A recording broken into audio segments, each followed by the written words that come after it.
আলাইকুম। আমি ইঞ্জিনিয়ার বশর সিদ্দিকী। আজকে এসেছি, এটা হচ্ছে দাগনভূঞা, ফেনী জেলার দাগনভূঞা থানা। আর এটা হচ্ছে আমাদের এই যে রাস্তাটার উপর হচ্ছে মাসিমপুর, আর এই পাশটা হচ্ছে বারিকান্দি, এটা ইউনিয়ন বারিকান্দি গ্রাম। তো এই রাস্তাটার সাথেই হচ্ছে আমাদের এই বিল্ডিংটা। আমরা এটা ডিজাইন করেছি কিছুদিন আগে। ডিজাইন করার পরে ইনশাআল্লাহ আমরা কাজ শুরু করেছি। কাজ অলরেডি দ্বিতীয় ছাদ চলছে, আমি সেটাই চেক করতে আসলাম। এটা ছিল বিল্ডিংটার ডিজাইনটা। এটা একটা মডার্ন বিল্ডিং ডিজাইন। বাড়ির মালিক খুব রুচিশীল মানুষ, উনি আমাদেরকে বলেছেন যে উনি একটা মডার্ন ডিজাইন চান। আমরা সেই স্টাইলে, একদম মডার্ন স্টাইলে বাড়িটা করেছি এবং মেইন রাস্তার সাথে জমিটা ওনার। আমি একটু আপনাদেরকে বাড়িটার টোটাল আইডিয়া সব দিচ্ছি। নিচতলায় আমার আছে 1600 স্কোয়ার ফিট। 1600 স্কোয়ার ফিটে আমার আছে হচ্ছে একটা পার্কিং স্পেস, এই পাশে একটা বেডরুম আছে, ঢোকার পরে ড্রয়িং কাম ডাইনিং আছে, আরেকটা বেড আছে, অর্থাৎ দুইটা বেড আছে, একটা কিচেন আছে, একটা অ্যাটাচ টয়লেট, একটা কমন টয়লেট। এটা হচ্ছে নিচতলার আমার অ্যাকোমোডেশনটা। দ্বিতীয় তলা আমার বেডরুম আছে 3টা, সাথে ফ্যামিলি লিভিং স্পেস আছে, টেরেস আছে, একটা ড্রাই কিচেন আছে। প্রত্যেকটা বেডরুমের সাথেই টয়লেট আছে, তবে পিছনে একটা বেডরুম কমন ওয়াশরুম হিসেবে ইউজ করবে। এই আর ছাদে আমার পুরো ছাদটা খালি, অর্থাৎ পুরো ছাদে আমার কোনো ধরনের কোনো অ্যাকোমোডেশন নেই, কিন্তু ডিজাইনের কাজ আছে। বিল্ডিং করার সময় আমরা যেটা করি সেটা হচ্ছে আমরা এনশিওর করি যে বিল্ডিংয়েরটা কাজটা ডিজাইন অনুসারে 100% হচ্ছে কিনা। এই বিল্ডিংয়ের কনস্ট্রাকশন আমরা করছি না, এই বিল্ডিংয়ের কনস্ট্রাকশন করছে একজন লোকাল কন্ট্রাক্টর। আমরা যেটা করছি সেটা হচ্ছে সুপারভিশন করছি। টুকটাক প্রবলেম যে হচ্ছে না তা না, বাট আমরা ইনশিওর করছি যে প্রবলেমগুলো যাতে না হয়। আমি আপনাদেরকে আগেও বলেছি যে সব বিল্ডিংয়ের কাজ আমি করতে পারি না, করিও না। দেখা যায় আমি এক মাসে 30টা বিল্ডিংয়ের ডিজাইন করলে আমি সর্বোচ্চ 1টা কি 2টা বিল্ডিংয়ের কাজ নিই। তো সারা বছরে 12 থেকে 13টা বিল্ডিংয়ের কাজ নেই। এর মধ্যে ডিজাইন করে দেখা যায় 100, 150, 150, 60, 70টার উপরে। তো যেটা হচ্ছে যে আমরা এই বিল্ডিংটা ডিজাইন করার পরে বাড়ির মালিক বললেন যে ওনার কন্ট্রাক্টর আছে, তো আমরা বলছি ওকে, আপনি কন্ট্রাক্টরকে দিয়ে দেন কাজ। তো ইস্যুটা হচ্ছে এই যে দেখেন, আমরা এই যে বিল্ডিংটার হাইটটা এনশিওর করেছি। এই কথাটা আমি সব ভিডিওতেই বারবার বলি যে হাইট এনশিওর করা খুব ইম্পর্ট্যান্ট। ফ্লোরটা আছে, যেমন এটা হচ্ছে আমার পার্কিং স্পেস, বা আমরা যেটাকে বলি যে টেরেসের ঠিক নিচটা। বিল্ডিংটা আমরা 3টা স্টেপ উঁচু করেছি, আবার এটাকেও আমরা মেইন রাস্তা থেকে বেশ খানিকটা উঁচু করেছি। সো ওভারঅল বিল্ডিংটা প্রায় 4.5 ফিটের উপরে হাইট আছে মেইন রাস্তা থেকে। সো এই রাস্তা যতদিন পর্যন্ত রিপেয়ার হইতে থাকবে, উঁচু হইতে থাকবে, এটা আগামী ধরেন 30-40 বছর, 50 বছরেও এই বিল্ডিংকে ওভারকাম করতে পারবে না। কিন্তু আশেপাশের যদি কোনো বিল্ডিং আমি আপনাকে দেখাইতে পারতাম, অনেক বিল্ডিং এখনই নিচু হয়ে গেছে রাস্তায়, কারণ এই রাস্তা রিপেয়ার হয়েছে যখন, তখন উঁচু হয়েছে। অ্যাটলিস্ট আমরা ধরে নিই 10 বছর পর পর একটা রাস্তা একটা হাইট পায় একটা রিপেয়ারের সময়, এবং 30-40 বছর পর একটা সিগনিফিকেন্ট পরিমাণ হাইটে চলে যায়। তো প্রবলেমটা হচ্ছে আপনার বিল্ডিংটা তো 10 বছরের জন্য বানানো হয় না। একটা বিল্ডিং বানানো হয় 30 বছর, 50 বছর, কারণ এগুলো খুব হাই এন্ডের রড ব্যবহার করা হয় এবং সিমেন্ট বা যাই বলে এগুলোর লঞ্জিভিটি অনেক বেশি। তো আপনাদেরকে নিচতলাটা আমরা ঢালাই করে দিয়েছি, বলেছি যে ঢালাই করে ফেলেন। হাইটটাও একটা ইসের মধ্যে আছে মোটামুটি। উপরে রড বিছানো হচ্ছে, সো রডের যে কাজটা সেটা আপনাদের কাছে দেখাতে পারবো আমি। এই বিল্ডিংটায় আমরা রাউন্ড সিঁড়ি ব্যবহার করিনি, এটা হচ্ছে 3 স্টেপের সিঁড়ি। সিঁড়ির একটা গুরুত্বপূর্ণ পার্ট আজকে আপনাদেরকে বলবো। সিঁড়িতে যখন আপনারা ওঠেন, খেয়াল করবেন এক এক এলাকায় এক এক রকম সিঁড়ির স্টেপ, মানে রেলিংয়ের সাইডটা দেওয়া হয়। এই সিঁড়িটা রাইট হ্যান্ড সাইড রেলিং দেওয়া হয়েছে, অর্থাৎ আমরা ওঠার সময় এই হাতে রেলিং থাকবে। নর্মালি আমরা লেফট হ্যান্ড সাইড রেলিং দিই। তো আমি এই জিনিসটা কেন করছি বা করি এটা আপনাদেরকে বোঝাই। এটা প্রবলেমটা ক্রিয়েট হয়েছে ব্রিটিশদের কারণে। ব্রিটিশরা আমাদের দেশে আসার পরে ওরা লেফট হ্যান্ড সাইড ড্রাইভ করে, সো রাস্তাগুলো লেফট হ্যান্ড সাইড করছে। তো এটা করার কারণে আমরা যখনই কোথাও যেতে যাই, আমরা ডান থেকে বামে যাই, অর্থাৎ বামে আমাদের হাতে রেলিং থাকাটা একটা অভ্যস্ততায় পরিণত হয়েছিল। যখন ইউরোপ থেকে বা অন্যান্য দেশ থেকে, যেসব দেশের রাইট হ্যান্ড সাইড ড্রাইভ করা হয়, ওই দেশের সিঁড়িগুলো রাইট হ্যান্ড থেকে ওঠে, এবং এই রাইট হ্যান্ড থেকে ওঠার যে অভ্যস্ততাটা, অর্থাৎ মিডল স্টেপ বা ওই দেশগুলোয় যারা থাকেন প্রবাসীরা, ওনাদের জন্য একটু ডিফিকাল্ট হয় দেশে এসে লেফট হ্যান্ডে সিঁড়ি ব্যবহার করতে।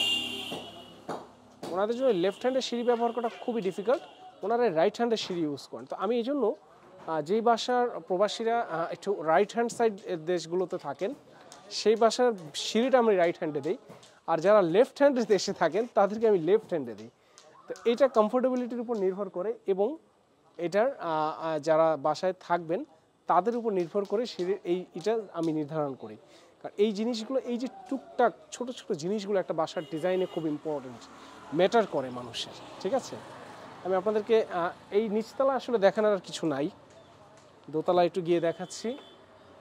এই বাসগুলো যে দেখছেন এগুলো ইম্পর্টেন্ট, এগুলো সিঁড়ির শাটারিং। আমরা কিছু চেঞ্জেস এখানে দেখতে পাচ্ছি যে আমাদের এই জায়গাটা বাঁশের পরিমাণ কম, আমরা কিছু বাঁশ বাড়াবো। ভেতরে আমি কয়েকটা স্পট পেয়েছি যে স্পটগুলোতে বাঁশের পরিমাণ একেবারেই কম, যেখানে আরও বেশি বাঁশ দেওয়া প্রয়োজন। বাঁশ কম হইলে কি হয় এই প্রশ্নটা করতে পারেন।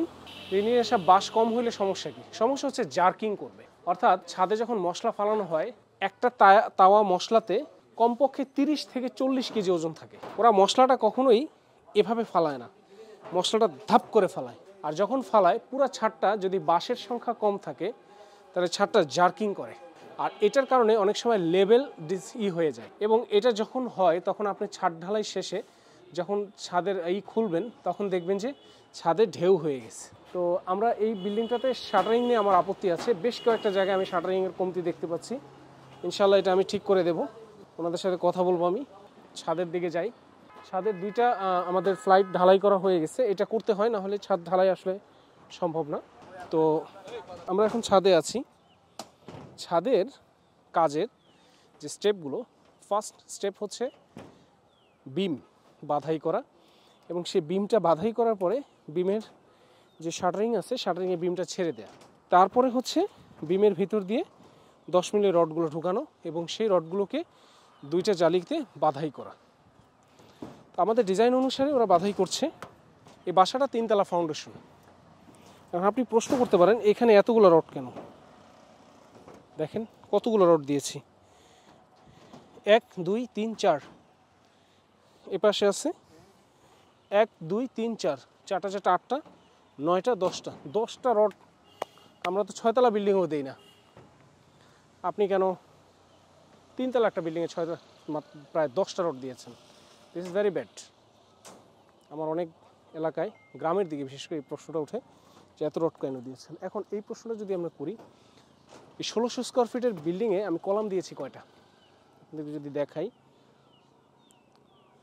1 2 3 4 5 6 7 8 9 10 11, আমি 11 গুনবো না, কারণ একটা কলাম একেবারে আছে, 10টা ধরেন কলাম আছে। 1600 স্কোয়ার ফিট 10টা কলাম, এই 10টা কলামের পুরো বিল্ডিংটা দাঁড়ায় আছে।